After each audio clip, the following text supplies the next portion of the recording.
Yo creo que este va a ser el programa que va a ser más difícil comenzar. Este es el programa que es más difícil comenzar. Yo no sé ni siquiera cómo sonreír en este programa, me cuesta hasta eso. Sí, sí. Pero creo que inclusive, justamente por la razón que estamos haciendo este programa, debemos conservar tanto la alegría como la esperanza.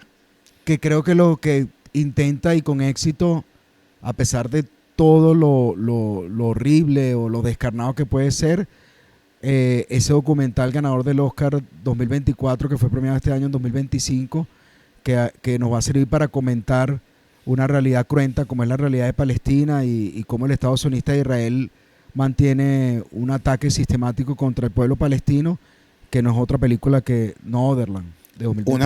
Una maravilla de verdad. En muchos aspectos, además, un documental grandioso. Nosotros somos Antonio Núñez Aldazoro Y Oscar Vázquez Corazpe, y esto es Sin Aula ni Sed. Sed. Oye, la primera vez que lo decimos a corito, ¿no? Sí, y decíamos que es algo que nos mueve emocionalmente, ¿no? Es muy duro hablar. Mucha gente, cuando uno comenta las imágenes que son invisibilizadas sistemáticamente por los noticieros sobre lo que pasa en Palestina, imagínate ver un documental de 1 hora y 30 y pico de minutos, Sí. donde te muestran, repito, de manera descarnada la realidad que vive los pueblos de Palestina. Pueblos además originarios, habitantes Exacto. del el territorio histórico de la Palestina histórica, pues. Y cuesta, pero hay que verlo. Pero hay Sí, que verlo. y además creo que en este ejercicio una de las cosas más maravillosas que venimos a hacer aquí es mostrar cómo el palestino es humano, porque uno de los ejercicios más grandes del poder hegemónico mediático del sionismo, además tratado desde Occidente, porque hay una complicidad, y eso se va a ver a lo largo de esta conversación que vamos a tener hoy, hay una complicidad muy fuerte entre los gobiernos de Europa Occidental y Estados Unidos con el Estado genocida de Israel. Y en ese sentido, pues nosotros vamos a recordar una cosa que pareciera demasiado obvia, y es que el palestino es humano, y es tan humano que hace las cosas que todos los humanos hacen: sufrir, llorar, reproducirse, resistir, amar, reír, y también hacen rolo de cine. Eso sí es verdad. Un cine además que ha sido sumamente premiado históricamente, un cine además que ha sido reconocido fuera de la frontera del territorio de Palestina, pese a todo el bloqueo temático y mediático con el que se trata toda la producción cultural que venga de Palestina, hasta la comida, pero en ese sentido el cine palestino es una prueba inequívoca de la capacidad humana de pararse como más allá del sufrimiento, además de la enajenación que impone una cosa que es la exclusión ontológica, porque es lo que decía Grofogel, o sea, ellos están excluidos de la zona del ser. Ellos no son, y como no son humanos, se les puede hacer lo que sea, los salvajizan. Y en ese proceso, justamente, que mostremos la potencia creadora de los palestinos, la fuerza y la contundencia de su cine histórico, y además hablemos de esta producción que es un parteaguas en la historia del cine palestino, pues yo creo que nos va a recordar un poco que no hay forma de que un humano esté en una zona del no ser, porque por el hecho de ser humano somos. Qué bien, Oscar. De verdad me inspira mucho lo que acabas de decir por dos razones. La primera, cuando hablas de Grofogel y hablas de la zona de no ser, es que una forma de ser, o sea, una forma de emerger de esa zona de no ser es expresarse. Y el cine palestino es expresión de ese grupo tan importante de nuestra humanidad, y que son hermanos, porque son humanos como nosotros, que pensando también que estamos en el centenario de Frantz Fanon, Sí. han sido arrojados Ajá. sistemáticamente a un espacio que tú le llamas, como Grofogel retoma esa categoría, como el espacio del no ser. Fanon hablaría del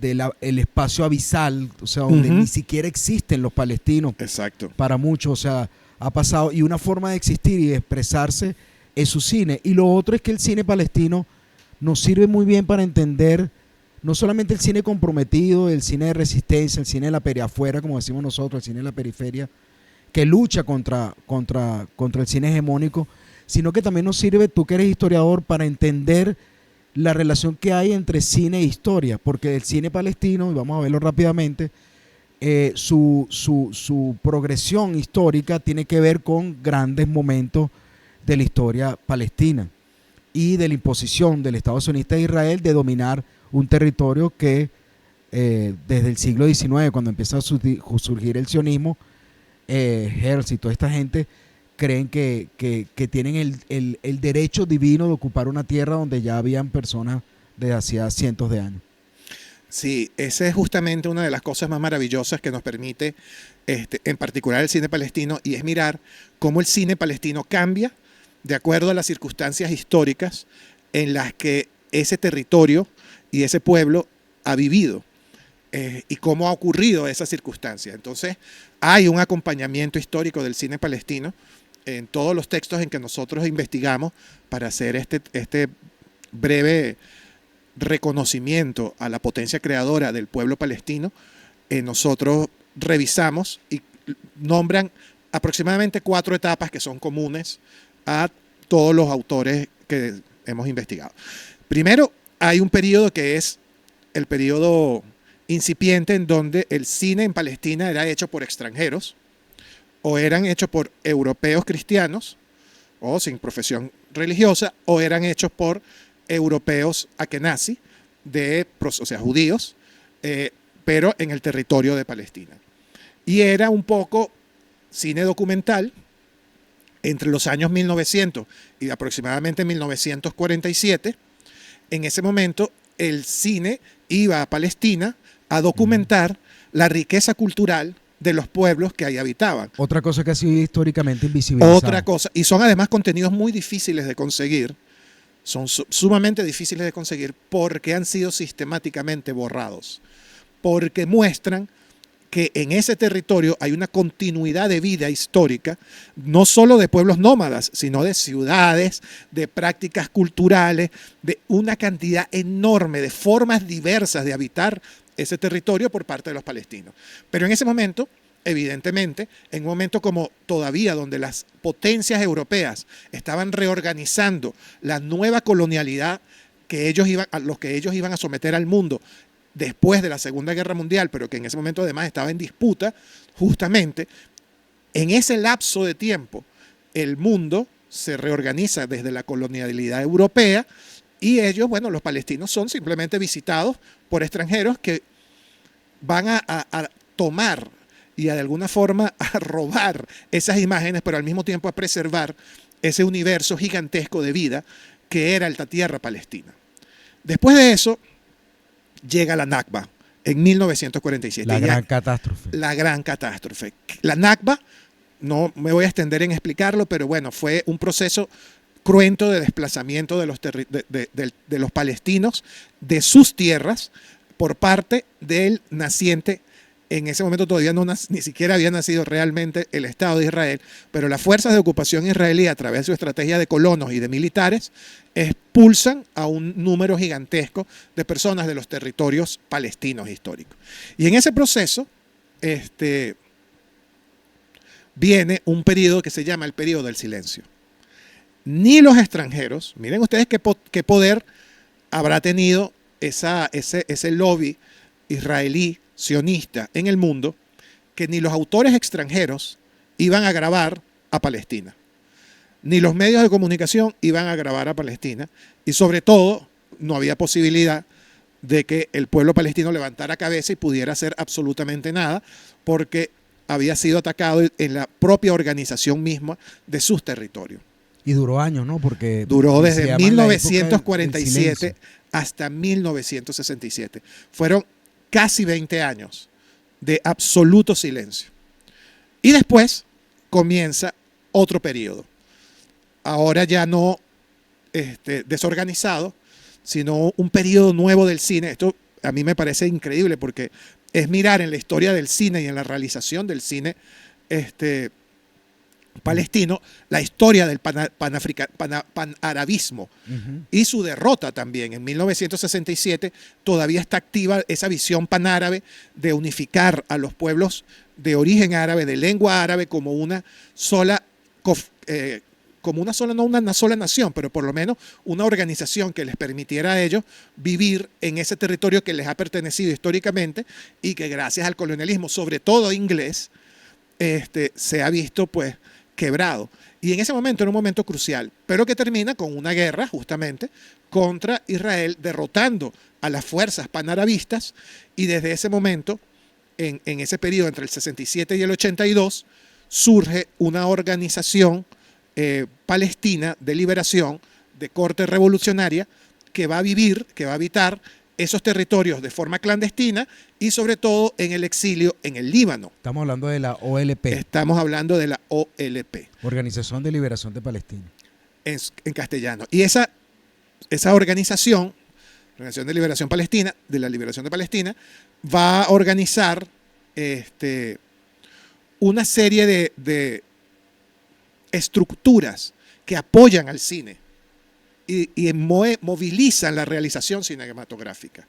Y durante ese periodo el cine palestino acompaña, y los realizadores palestinos acompañan a los, ¿cómo se llama esto? A los intereses, a los intentos de acciones revolucionarias y de la constitución de un Estado palestino que fuese tal como la resolución de 1948 de las Naciones Unidas había decretado, que era la existencia de dos estados, un Estado israelí y un Estado palestino, un Estado supuestamente judío y un Estado supuestamente árabe.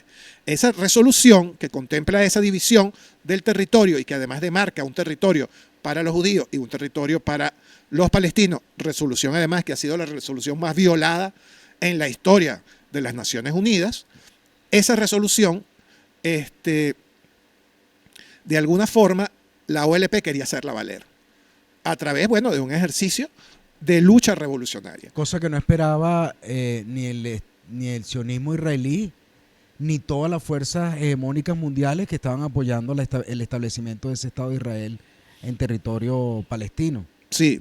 Porque ellos entendieron también, estamos comentando un artículo que nos pareció súper interesante que consiguió nuestro equipo de producción de Lukman Ubu El Ful, un estudiante de posgrado que hace de la Universidad de Oxford, que hace toda un recorrido del cine palestino en 5 décadas. Ajá. Y él dice que esta época de la OLP también era importante porque la OLP se había dado cuenta de la importancia de hacer no solamente un registro documental, sino también de producir cine ficcional, narrativo, que acompañara la epopeya de lo que sería la resistencia palestina en su propio territorio. Sí, se hace muchísimo cine documental, es cierto. Mustafa Abu Ali crea el organismo junto con otros cineastas, el organismo que sería el organismo de cinematografía del grupo, pues, o sea, de Palestina, pero ellos hacen también películas ficcionales que tienen evidentemente temas políticos alineados de alguna forma a los manifiestos y a las ideas que la OLP tenía respecto a la liberación de Palestina. En películas que son como Ellos no existen, de 1974, Tal el Satar, de 1977, y Por qué raíces no mueren, de 1977 también. ¿Okay? Estas son documentales que muestran, bueno, bombardeos en el Líbano, etc. Y hay un trabajo de la OLP para producir cierto grado de cine narrativo a través de algunas de sus producciones. Pero bueno, este periodo llega a su fin en 1982. ¿Por qué? Porque en ese momento es bombardeado el Líbano, es bombardeada la ciudad de Beirut y se destruye, dentro de otras cosas, justamente los archivos cinematográficos, fílmicos y el edificio donde estaba ese grupo de realizadores fílmicos. Porque era una amenaza militar. Exacto, pues sabían que era algo primordial Porque la cultura para el colonizador, que es Israel, es siempre un blanco militar. Sí, yo estoy leyendo un libro de Calibi, que es ahorita de 2023, que se llama Palestina, donde él analiza desde el punto de vista colonial, que algo que también se ha invisibilizado mucho, como tú me decías ayer, que de repente se ha tratado de hablar de un conflicto árabe-israelí y ya se reduce Ajá. todo a eso, cuando realmente estamos hablando de unas estrategias coloniales que Inglaterra en un primer momento y después casi todo el mundo occidental apoyó, donde, por ejemplo, en cualquier estrategia colonial, como dices tú ahorita, el ataque a la cultura o la anulación de la cultura, que es algo que también vemos en el documental No Otherland, es estratégico para los fines coloniales. Sí, porque eso es de lo que se trata. Se trata de la colonialidad, o sea, de conquista y colonia de los territorios árabes. Esto no es sino una, o sea, esa cosa de la ficción que hay sobre el enfrentamiento entre árabes e israelitas, entre árabes y judíos, como si eso fuese el problema que está de fondo de esta cuestión, cuando en el fondo de la cuestión es el problema que hay en toda colonia, que es la imposición de un sistema económico de extracción de riquezas de los territorios que las colonias ocupan. ¿Y cuáles son las características Del cine después del bombardeo de Beirut? Sí, lo que llaman la invasión de Israel Al Líbano. al Líbano, los Altos del Golán, todo este rollo? Sí, bueno, ahí cuando pierden justamente los Altos del Golán, un territorio que le pertenece al Estado del Líbano, que además es un Estado diferente al Estado de Palestina, Claro. que tenemos ahí además en ese mapa. Que tenemos muchas de estas cosas. Esto no es una celebración al consumo de patillas, que además es muy saludable.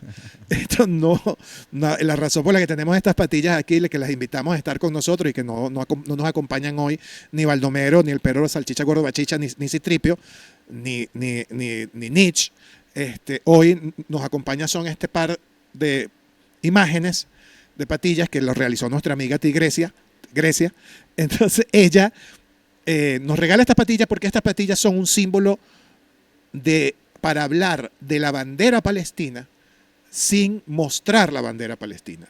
Sí, está muy de moda incluso entre actores, actrices de Hollywood, porque está pasando algo también que creemos que es transversal en este episodio, que hay como una conciencia en ciertos sectores que habían estado tal vez adormilados o tenían miedo de expresarse en cuanto a lo que está pasando porque ya es demasiado evidente. Sí. Tal vez un poco por el auge de la comunicación digital, el crecimiento exponencial de la información por redes sociales, que la gente está como más informada. Pero sí, está pasando algo muy interesante con eso que después vamos a hablar.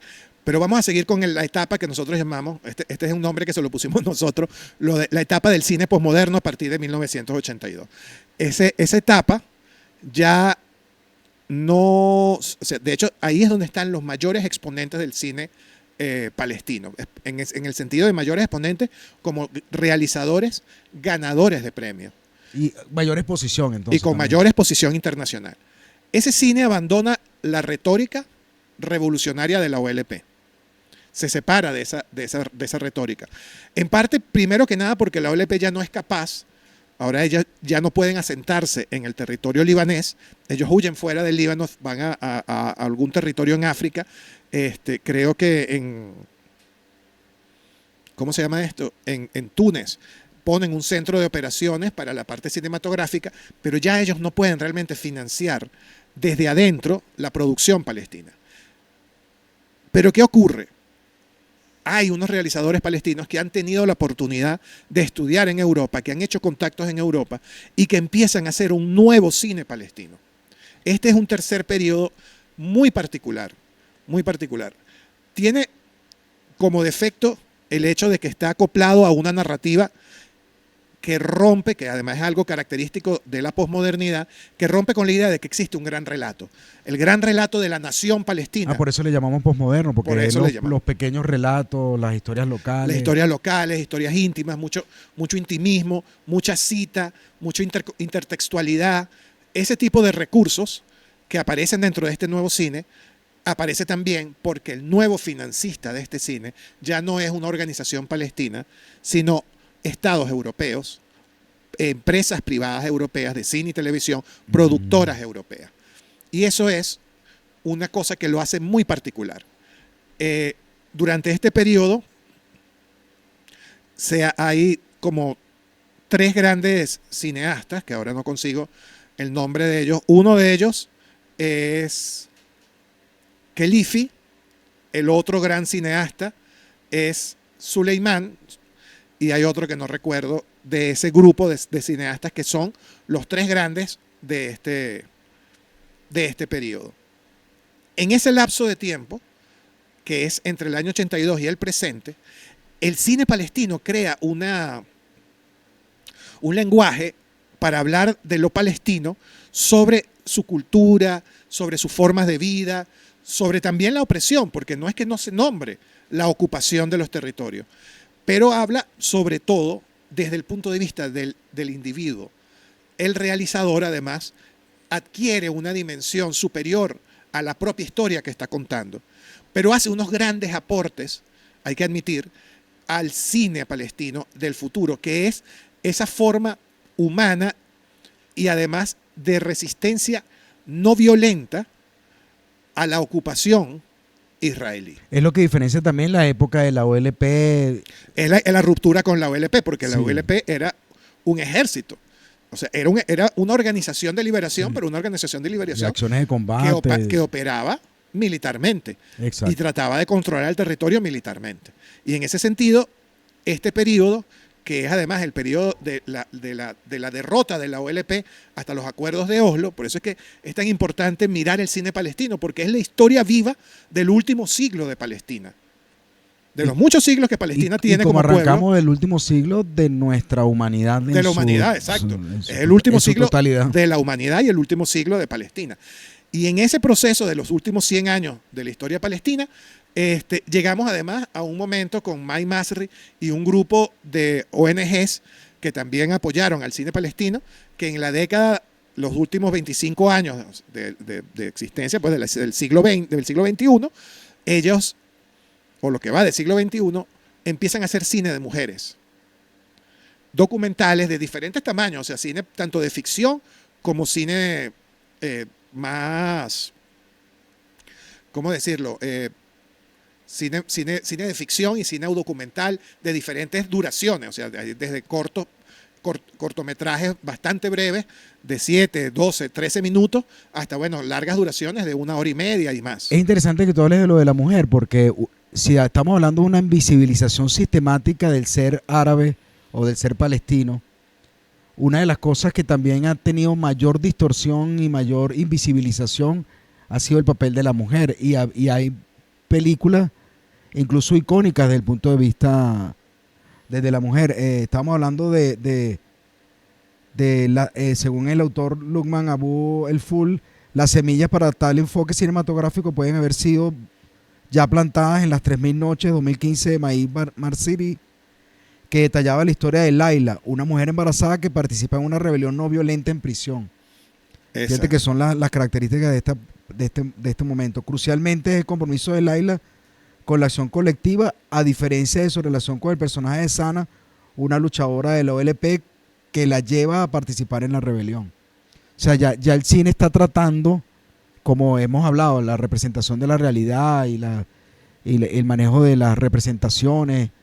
Está tratando lo que está pasando allí, ¿no? Primero, como dijiste tú, el paso de la operación militar OLP a una resistencia pacífica, que es lo que ha dominado últimamente, ¿no? Mire, como ya terminamos en este periodo histórico, esta como reconstrucción histórica, que era como lo que mucho Ya me pasamos el interesaba. examen. Ya pasamos el examen, sí. Sí. 20 puntos. Pero que nos queda como conclusión importantísimo, repito, no se diferencia de otros cines de resistencia, por ejemplo, el cine colombiano o el cine venezolano en algún momento, ¿verdad? En su época de oro, el cine mexicano, el cine de la periferia afuera, como decimos nosotros, no se diferencia en su relación con su historia. Claro. Que muchas veces analizamos el cine por género, analizamos el cine por algunas características que no tienen que ver con la historia. Y Marc Ferró, por ejemplo, siempre dice que hay una relación, un historiador y especialista en cine histórico, de la relación que hay de estudiar la historia desde el cine y estudiar el cine de la historia. Qué arrecho. O sea, es algo súper importante. Yo creo que este breve y rápido recorrido que hemos hecho por el cine palestino nos da cuenta de la importancia de la relación intrínseca, directa y proporcional que tiene la historia de un país con su cine. Y que a veces, repito, descontextualizamos el cine que analizamos. Cierto. Sobre todo una descontextualización histórica. Ahora, esta idea la habías planteado tú, la nueva idea que queremos traer ahora como a esta conversa que tenemos nosotros dos aquí, que es, bueno, existe un proyecto sionista reflejado en la creación de la industria cinematográfica. O sea, hay un cine israelí, así como en respuesta al cine palestino. Sí, porque siempre cuando hablamos del pensamiento crítico tenemos que pensar, bueno, si existe un cine palestino de resistencia, existe entonces un cine israelí, sionista, perdón, que también una de las advice que tenemos que poner acá, una de las repercusiones que vamos a repetir más adelante era que tanto sus directores israelíes y palestinos fueron acusados de antisemitas. No es antisemitismo lo que se puede interpretar de lo que nosotros digamos. Decimos muy claramente que es un compromiso con la humanidad, un compromiso con los hermanos palestinos, pero sobre todo una crítica a prácticas coloniales que ahorita en el siglo XXI, con todas esas estrategias bastante, que se notan en la película, bastante violentas, todos tenemos que rechazar por igual. Tú estás desesperado por llegar a la película, porque es que tiene tantas cosas que decir de la película. Podríamos hablar solo de la película y quedarnos aquí 3 horas. Pero surge esa pregunta, o sea, si existe un cine palestino de resistencia, existiría un cine sionista, por no decir israelí, un cine sionista, no existe. Lo que existe es tú lo dijiste ayer también, lo sintetizaste muy bien, la conformación de un sentido común antiárabe que Hollywood por más de 5 décadas, acabamos de ver rápidamente 5 décadas del cine palestino, o sea, desde 1900. No, hemos visto 10 décadas. 10 décadas, un siglo, ¿verdad? Lo que hemos visto, recordando Rambo, recordando tanta romantización y normalización de tanto, que nos crea una... Mira, una vez un amigo mío dijo, cuando asesinaron a Saddam Hussein, decía, y todo el mundo aplaudiendo. ¿Se acuerda? Que filtraron las imágenes, todas estas cosas. Bueno, eso es producto de esa creación de sentido común que históricamente Hollywood, que además estudios dominados por sionistas, como tú me decías ayer, estudios fundados por sionistas, que han utilizado Hollywood no solamente, como siempre tratamos de decir, para el imperialismo norteamericano, sino para esa sensación antiárabe global que existe. Claro, entonces, de alguna forma lo que estamos diciendo es que existe un proyecto sionista reflejado en los medios y en las productoras hollywoodenses y de otras partes del mundo que ellos históricamente han controlado por controlar los capitales. Exacto, y en menor o mayor medida, muy sutil, muy frontal, porque incluso, o sea, comentábamos ayer películas sobre el estilo de vida o la cotidianidad de los judíos ortodoxos de Nueva York o los Estados Unidos, que nos parece interesante conocer, por supuesto, porque sabemos también que hay israelíes y hay hebreos y hay pueblos semíticos que no son sionistas, pero que en esa normalización y naturalización de un sector nos tratan de sensibilizar sobre lo que ha hecho históricamente el Estado de Israel, ¿no? De criminalizar al árabe, criminalizar al palestino o lanzarlo a ese mundo abisal de Fanon o a ese espacio de no ser de Gofrogel y enaltecer de alguna forma algunos valores que no son propios de nuestra cultura occidental. Sí. Fíjate que complicado, ¿no? Porque además hay una occidentalización, como hubo en la historia del Estado de Israel, de la conformación del Estado de Israel, desde la Declaración de Balfour de 1917, apoyado por el Reino de Inglaterra, por Reino Unido, hasta ahora, ¿no? Y después la penetración que el Estado sionista de Israel ha tenido en la cultura de los Estados Unidos y en la determinación. Esto es la creación del sentido común con muchísimo respeto por el pueblo de los Estados Unidos. Hay que verlo también en la actualidad. Lo que está pasando actualmente con la política exterior y la política interna de los Estados Unidos, que afecta por supuesto sus relaciones internacionales, en el caso de los migrantes, tiene que ver con esto. O sea, como comenzamos, a veces nosotros creemos que lo que han llamado conflicto árabe-israelí es algo muy lejano, que no me interesa. Pero muchas de las políticas ahorita de Donald Trump son políticas respondiéndole al Estado sionista, a los intereses del Estado sionista de Israel. Sí, y no solamente eso, sino que además son la exportación de prácticas que eran del apartheid israelí, de la creación de un Estado basado en el apartheid, que se impone además a partir del fracaso de las negociaciones, o mejor dicho, de ese quiebre tan loco que significaron los acuerdos de Oslo en el 94 fueron. 88, creo, final de los 80. Es al final de los 80. Lo Sí, tenemos estaba por ahí. Clinton. No, entonces los 90. Ah, ok. Estaba Clinton. Entonces, en ese momento de Clinton, los acuerdos de Oslo de alguna forma terminan de cristalizar un estado de apartheid, que es además el mismo estado de apartheid de Sudáfrica, que es además la misma práctica de la estructura censataria de la sociedad que tenían los nazis precisamente también para los judíos. En el documental lo dicen claramente. Nosotros los que tenemos placas verdes, los palestinos que tenemos placas verdes, no podemos recorrer sino un fragmento del territorio. Y los que tienen placas amarillas pueden recorrer la totalidad y pueden salir del país y hacer lo que les dé la gana. La placa amarilla es para los ciudadanos judíos de Israel y la placa verde es para los carros que corresponden a los palestinos. Y es algo contradictorio, porque otra vez hablando de la historia, antes del Nakba, o sea, antes De la Nakba. de la Nakba, del establecimiento del Estado de Israel dentro del territorio palestino, la población judía, vean los documentales, vean en YouTube, vean los shorts que hay, un montón, no superaba el 6%. No superaba el 6%. Esa era la población judía nativa de Israel, Exacto. del territorio palestino, pues. Y no superaba el 6%, o sea, y toda la riqueza cultural que vemos después reflejado también en la película de alguna forma, en los libros actualmente, toda la altísima cultura que tuvo siempre el pueblo palestino. En este libro de ahorita te lo digo el nombre bien para que la gente lo busque por ahí, se llama Palestina, ¿no? Dice, o sea, políglotas, o sea, parecía Carora, pues, de Venezuela. Políglotas, eran músicos, políglotas, sabían cocinar, hablaban bonito, todos eran poetas. Viajaban mucho a Europa, había una formación, y eso lo recogen muchas de las cartas, sobre todo en esta primera etapa cuando se estaba, ya a finales de 1900, mucho de la intelectualidad palestina ya hacían una alerta sobre la conformación del sionismo. Sí. Mira, ahí vamos como trayendo la cosa otra vez al proyecto hegemónico a través de la cinematografía. Sí, perdón, de cine. De occidental. Y mira, hay unas ideas comunes. El discurso audiovisual de los noticieros. Claro, pero es que además el humor, o sea, fíjate cómo se construye el árabe desde el humor como terrorista. Sí. Cómo se construye el árabe desde el humor como un tipo que le pega a la mujer.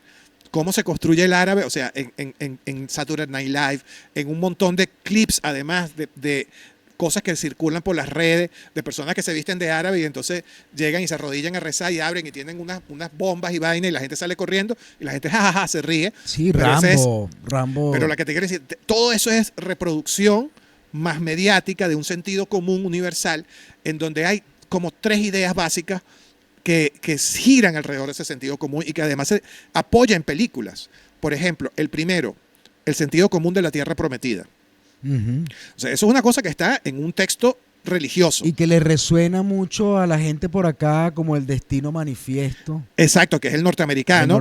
O ¿cómo era que lo llamaban los nazis? Los nazis tenían un nombre para eso. Era el territorio de seguridad, el territorio vital. Ajá. Su territorio vital, el espacio vital. El espacio vital que era apoderarse de la mitad de Europa Oriental y un pedacito de Europa Occidental, porque ese era el espacio vital histórico de los alemanes.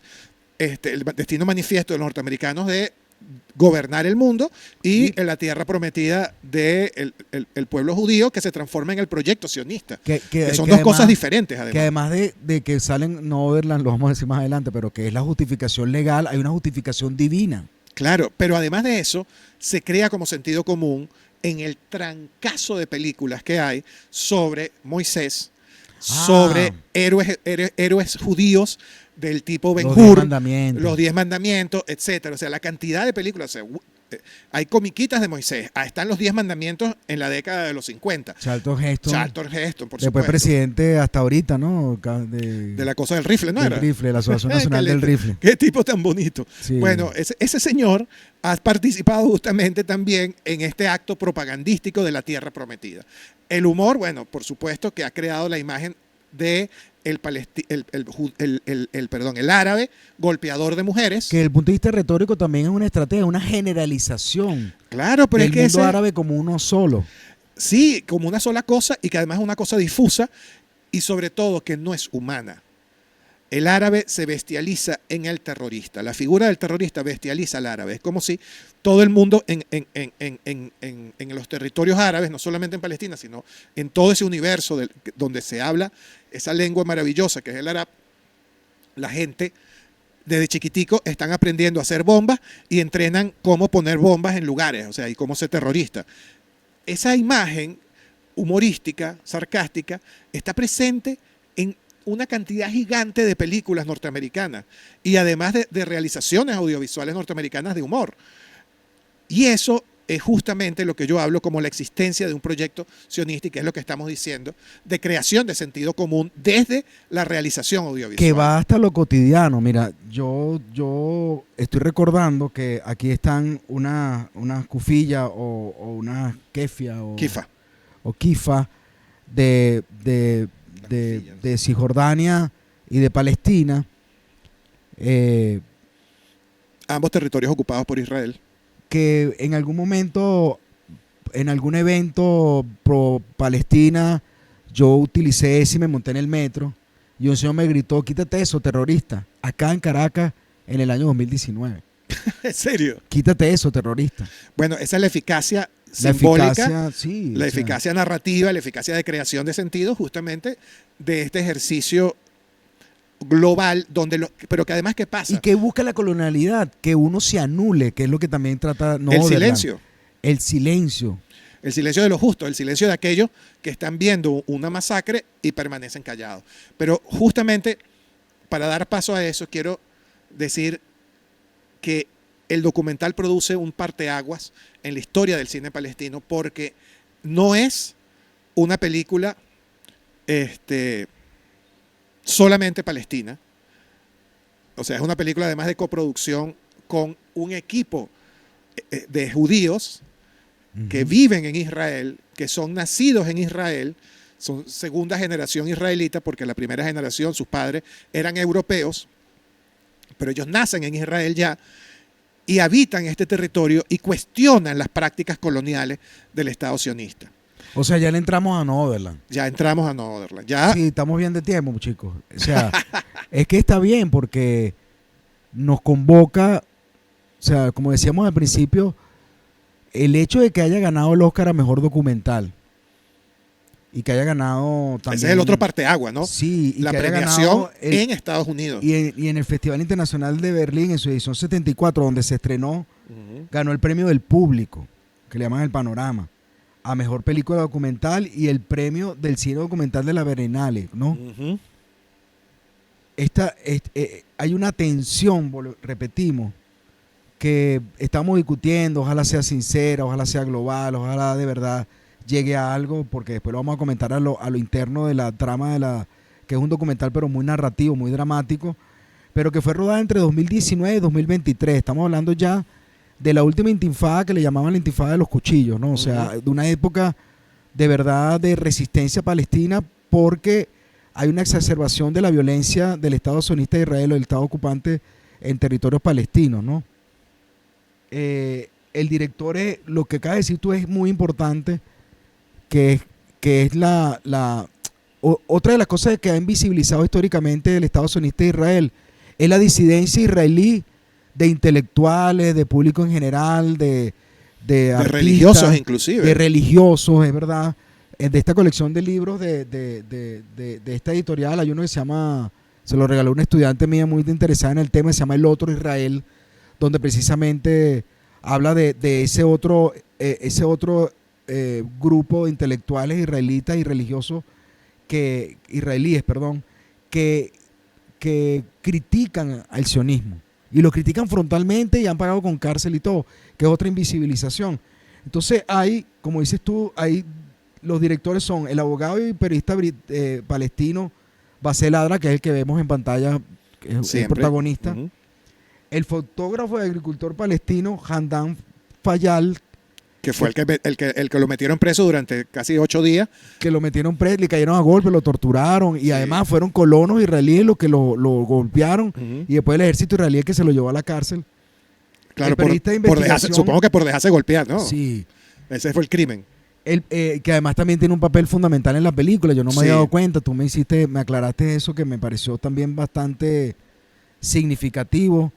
El periodista de investigación israelí Yuval Abraham, que es el amigo de Bassel, que para mí también es parte de la estructura dramática importantísima. Exacto, es justamente la contraparte. Y algo que tampoco la gente se ha dado cuenta es que es la directora de fotografía israelí, que es Rachel Shor. Todos además haciendo su debut cinematográfico, como dicen las redes sociales. Uh-huh. O sea, fíjense el impacto que ha tenido esto. Y también lo que hablábamos ahorita es parte de ese periodo que tú explicaste muy bien, Oscar, de una coproducción de una productora palestina, Yabayay Media, con una productora noruega, Antipod Films. Sí. O sea que también estamos viendo diversidad, no solamente israelí-palestino, sino también de coproducción. Este cine, ¿no? Porque el periodo anterior, o sea, esto podría ser el comienzo de un nuevo periodo de la cinematografía palestina, y independientemente de lo que sea, esta es la vara más alta, o una vara bien alta que se ha puesto a la cinematografía palestina. ¿Y qué narra la película? La película es que habla de todo, pero la película realmente habla sobre la pérdida de la tierra. Exacto, la destrucción de Masafer Yatta. Masafer Yatta, que es el pueblo de Basel, ¿no? Sí, pero además ese pueblo está ahí en mapas desde el siglo XVIII. Sí, exacto, que es también lo que hace sistemáticamente la operación sionista de ocupación de Israel, ¿no? O sea, tratar de que esos pueblos desaparezcan. Sí. Tú sabes que hasta hace poco se estaban quemando unos pinos que estaban en Israel. Israel se vendió por muchísimo tiempo como el país que recuperaba con verdor las tierras del desierto. Entonces él decía que estábamos sembrando en el desierto. Pero en realidad eso era para tapar una práctica que era la de los pueblos destruidos durante la Nakba y los procesos de ocupación que han hecho sistemáticamente el gobierno sionista de Israel desde 1947 hasta el presente. Ellos, donde acababan con un pueblo, sembraban árboles. Exacto. Y esos árboles fueron los que se quemaron. Una venganza. Para que tú veas. Mira, porque no eran árboles de la región, ese es el problema. Estamos hablando que este pueblo está tratando de ser invisibilizado. Lo primero que tenemos que hablar, como tú sugeriste, es la imposibilidad de la vida en la tierra, en esta tierra. Se llama Norderland por una frase que dice la mamá, creo que la mamá de Bassel en un momento. No, la mamá de Harum. De Harum. Justamente le están destruyendo la casa a la mamá de Harum. Y ella dice, o sea, váyanse para otro lado, le dice el Ilan, ¿no? Que es el personaje. Exacto. Personaje. Es además increíble cómo además que un contratista, ¿no? Muy bien, sí. Muy bien. Un contratista que está destruyendo el pueblo para construir, sí. Un contratista privado. Y le dice, vete para otra tierra, y dice, es que no tenemos otra tierra. O sea, no Otherland, no hay otra tierra. No hay otra tierra. Es esta la tierra palestina. O sea, la imposibilidad de la vida que merecen vivir, eso tiene unos ecos con la crítica a la modernidad, la escuela de Frankfurt, ¿no? O sea, la imposibilidad de vivir la vida que merece vivir el palestino es truncada por la intervención territorial del Estado sionista de Israel en territorio palestino.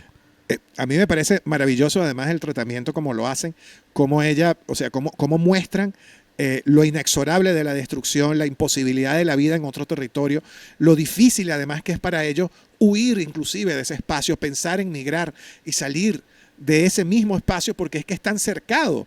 No es que ellos tienen movilidad, ellos están cercados y no pueden ni entrar ni salir, ni moverse realmente libremente entre los territorios que en lo que antes fue la Palestina histórica, ahora controlado por un estado de ocupación, generado una práctica como estado de apartheid.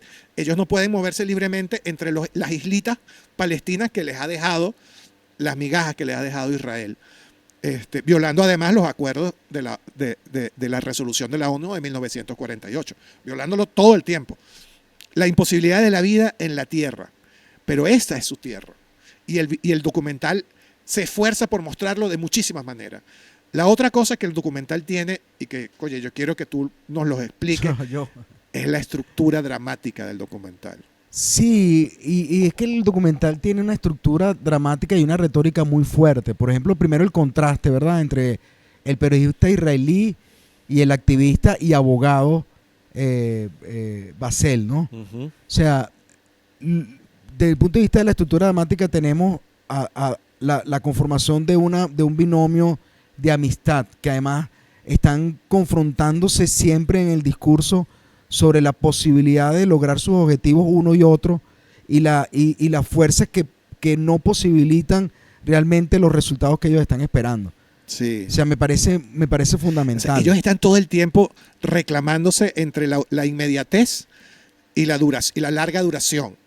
O sea, el judío está como, bueno, pero ¿qué vamos a hacer mañana, Basel? Le pregunta Sí. el hebreo al palestino, y el palestino le dice, pero ya va, tranquilo, espérate. Sí. Esto no se soluciona en 10 días.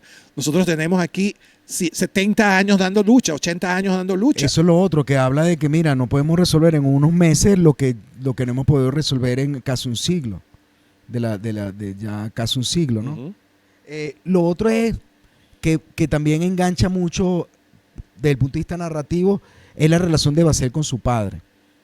Es maravillosa. Desde el punto de vista, incluso, fíjense, es una nueva tendencia de documental, que es el documental narrativo, el documental dramático, ¿no? O sea, nos muestra una estructura dramática como si fuera narrativa, pero en esencia es un documental. Y el papel del papá como figura, no solamente paterna, sino como líder de resistencia, que además, como tú comentabas en la reunión, viene de la tradición anterior a la de Basel, que es esta de resistencia pacífica, sino que viene una resistencia activa. Pero él justamente es de la generación que hace el switch. Exacto. Él pasa de resistencias armadas, que la película no lo dice, pero queda ligeramente sugerido, y después abandona como esa resistencia armada y comienza a ser un activista pacífico en el territorio. Y esta relación con el papá tiene, y con la mamá, y con la tierra, y con la familia, y cuando lo sacan se van a la montaña, y el esfuerzo del papá de tener una gasolinera, nos conecta también con algo muy importante, que es el mantenimiento de la memoria. Sí. O sea, es muy importante porque resulta que Basel y su papá son registradores documentales de su vida desde siempre. O sea, resulta muy interesante porque hay un pietaje, lo comentaba Carol, una de nuestras productoras en la reunión también, el pietaje histórico que hay dentro de eso, lo que comentabas tú de las placas, que lo comentan cuando están proyectando como si fuera un flashback a Basel niño viajando con el papá y unos amigos en un autobusito, que además algo que también yo sé que tú quieres hablar de, que es que a pesar de todo lo desértico, todo lo violento, todo lo antihumano, todo lo salvaje, mantienen el sentido del humor y el valor de la familia. Sí. El valor de la familia, la mamá de Harum, la mamá y el papá de Basel, la amistad con este muchacho árabe, ¿no? Yuval, israelí. El israelí. O sea, resulta interesante. Lo otro, que hay una preservación de la memoria. Aquí dijimos que no íbamos a discutir mucho esto en la reunión porque lo hacemos casi que a la emoción de recordar la película. Hay una cuestión de la preservación de la memoria, incluso documental, pero hay también una proyección hacia el futuro.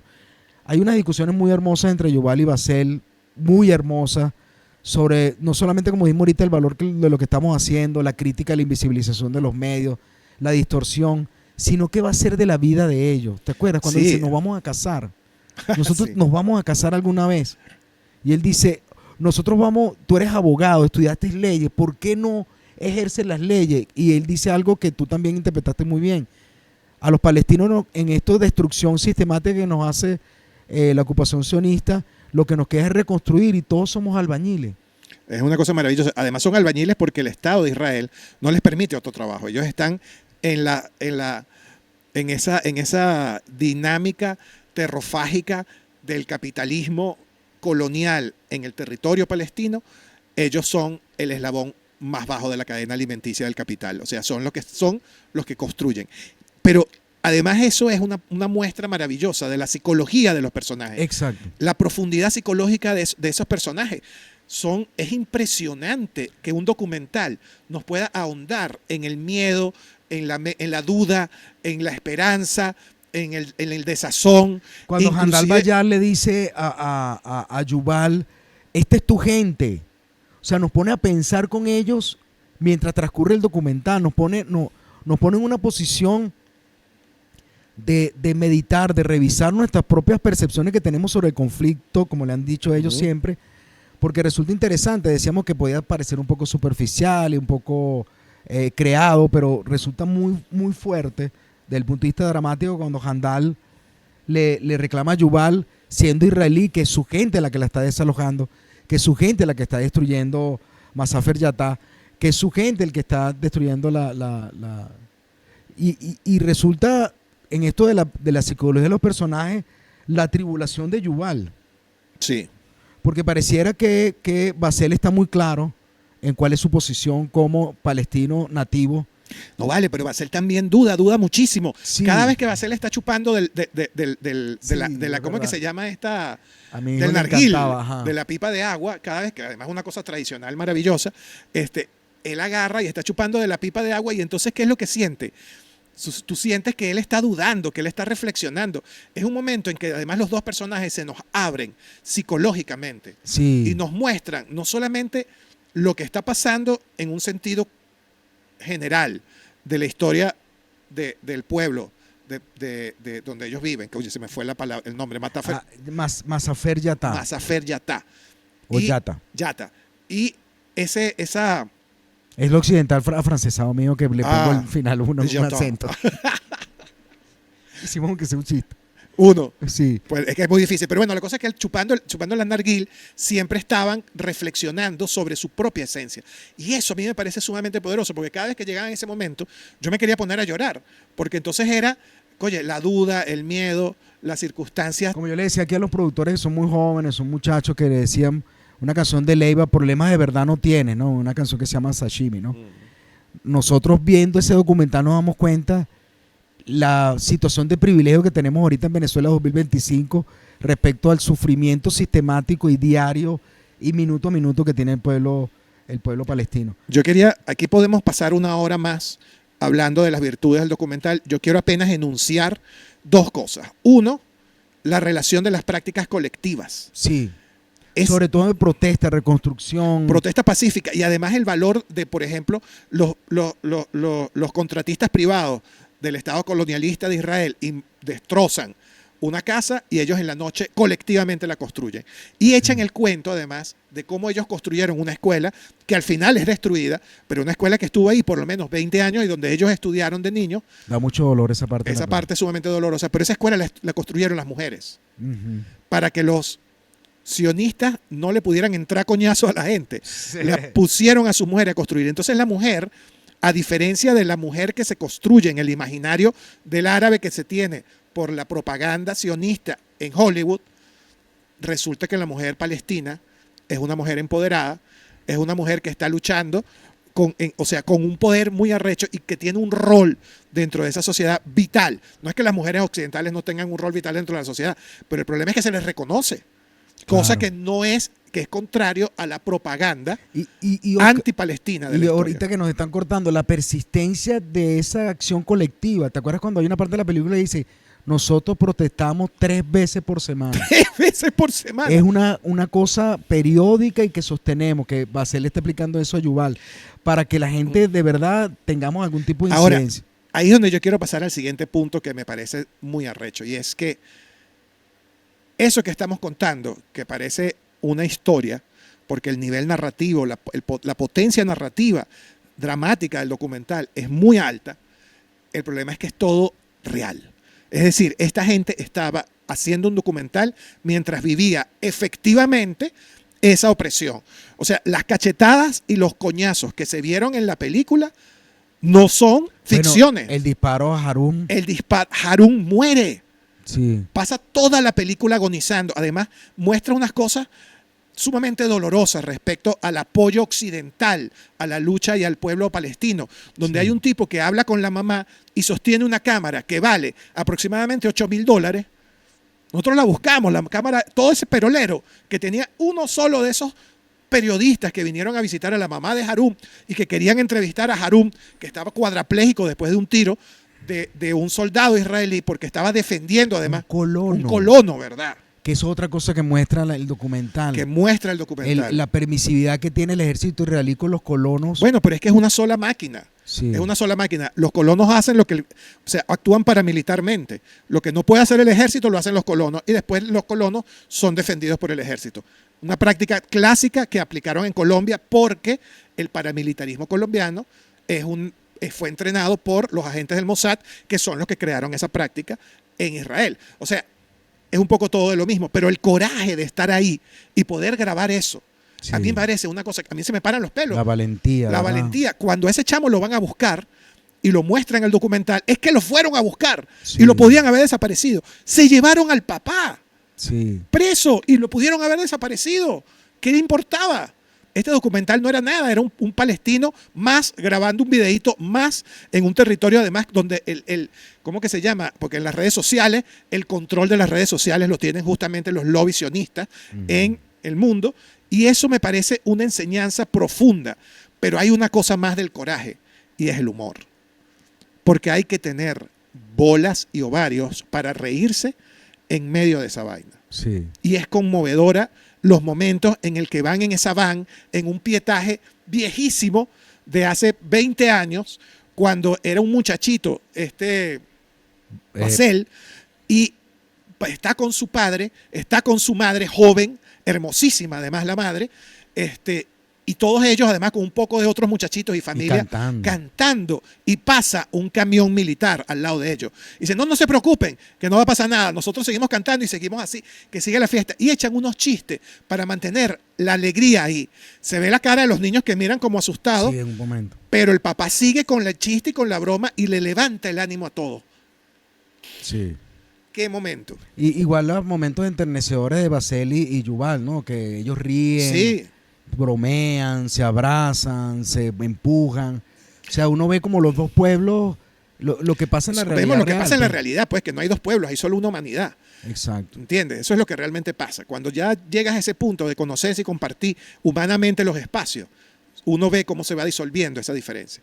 Miren, ¿y por qué hay que ver el documental? Además, para conocer más sobre esta realidad invisibilizada por los medios de comunicación. Recuerden que Sin Habla ni Sed es una reflexión sobre el discurso audiovisual en general. No nos dio tiempo de hablar de cómo los noticieros, la prensa, los medios digitales contribuyen la a voz, esa sí, invisibilización. del periodista israelí, Yaval. Pero fíjense rápidamente las repercusiones. Miren, solamente después de la Berlinale, cuando ellos ganaron el mejor documental, Yuval dio un discurso y él, que es israelí, fue acusado de antisemita en Israel.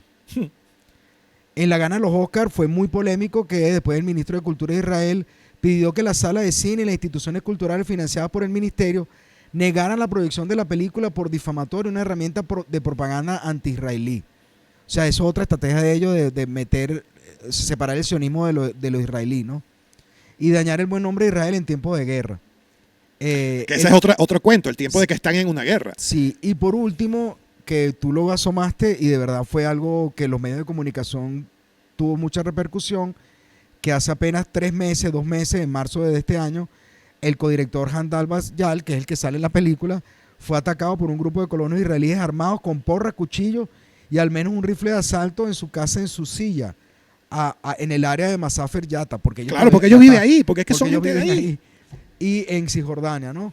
Cisjordania. Tras el ataque fue trasladado a una ambulancia, pero militares israelíes lo detuvieron, aún sangrando, y estuvo preso y golpeado en el suelo mientras estuvo preso. Esto es un espacio didáctico también. Y este ejercicio es un poco para que reflexionemos con todos los muchachos que en este momento están estudiando cine, sea en alguna escuela de cine de Venezuela o están estudiando en la Escuela de Medios y Producción Audiovisual de la EMPA, sobre la importancia de hacer un cine con propósito. El poder del cine palestino es que es un cine que se hace desde lo colectivo para un propósito colectivo. No necesariamente tiene que narrar la gran narrativa de la nación palestina. Ni ser propagandístico. Ni ser propagandístico. Pero lo real importante es que ese cine tiene una utilidad práctica y es mostrarle al mundo que existe una situación de opresión en esos territorios. Y así como, bueno, como tú has citado a Fanon, yo voy a citar a Aimé Césaire en el discurso contra el colonialismo, para saber cuál es el gran propósito que nos debería unir como realizadores, tenemos que citar a Aimé Césaire, que dice que la civilización europea occidental, que es la que produce ese colonialismo que termina en el régimen de apartheid en Palestina y en el genocidio del pueblo de Gaza, ese régimen produce dos problemas que no es capaz de solucionar. Y por eso, dice Césaire, es una civilización decadente. Y es el problema que hay de la pobreza, del proletariado y el problema que hay de la extracción colonial sobre los territorios. Es decir, proletariado y colonialismo son los dos grandes problemas que produce la sociedad occidental y que no es capaz de solucionar ella misma. Y por eso mismo, esos son justamente nuestros opresores.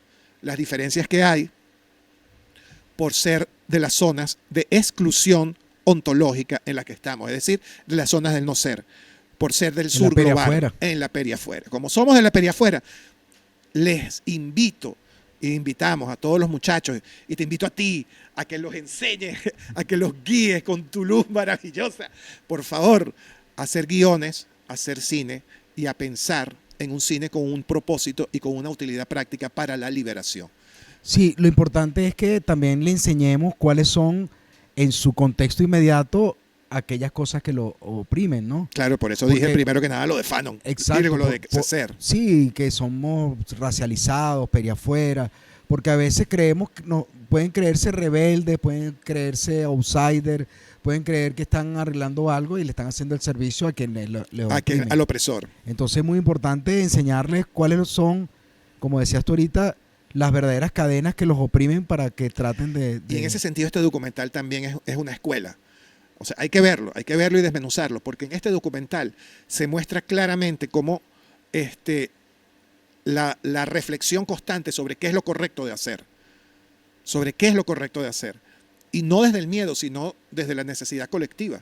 Exacto. Hay un momento en que él dice, yo me tengo que quedar en la casa echando gasolina, no puedo ir a ser un activista, porque mi papá está preso.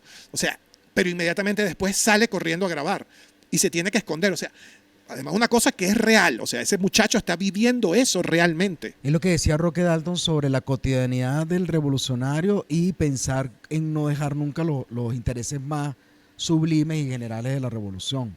Que es la liberación. Pero hay que hacer cosas. Pero hay que hacer cosas. Sí. Bueno, y en ese sentido, queremos finalizar esto con un profundo reconocimiento a todos los que ahorita están alzando la voz por el pueblo de Palestina. Es lo que tenemos que hacer. No quedarnos callados en las redes sociales, en los medios, comentando aquí abajo, comentando donde sea. Pero por favor, no guardemos silencio del genocidio de Gaza. Recuerdo una pinta que está en Irlanda que dice, ¿qué le vas a decir a tus hijos de lo que hiciste mientras estaban asesinando a Gaza? Y eso es, la pregunta que tenemos que hacernos. ¿Qué estábamos haciendo nosotros? ¿Viendo televisión? ¿Viendo redes sociales? Cambiando de canal. Cambiando de canal o scrolleando.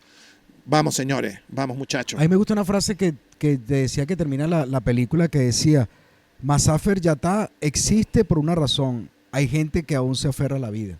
Sí. Si nosotros sabemos que hay gente en algún momento, en algún lugar, aferrándose a la vida, a pesar de que algo o una fuerza siniestra intenta de que no sea así, merece nuestro apoyo. Es como decía Ali, ¿no? Hacer más humana a la humanidad. Bueno, hagamos más humana la humanidad y comamos patilla. Y comamos patilla palestina. Bueno, esto fue Sin Habla ni Sed con Oscar Vázquez Corazpe. Antonio Núñez. Yo creo que quedó chévere el programa, estoy contento. Yo hubiese querido más chistes, pero era imposible. Yo estaba a punto de llorar como 2 veces. Yo tenía el gañote así como... Sí. Pero bueno, muchísimas gracias. Gracias al equipo de Empanóptico. Por favor, comenten. Por favor, suscríbanse. Por favor, síganos.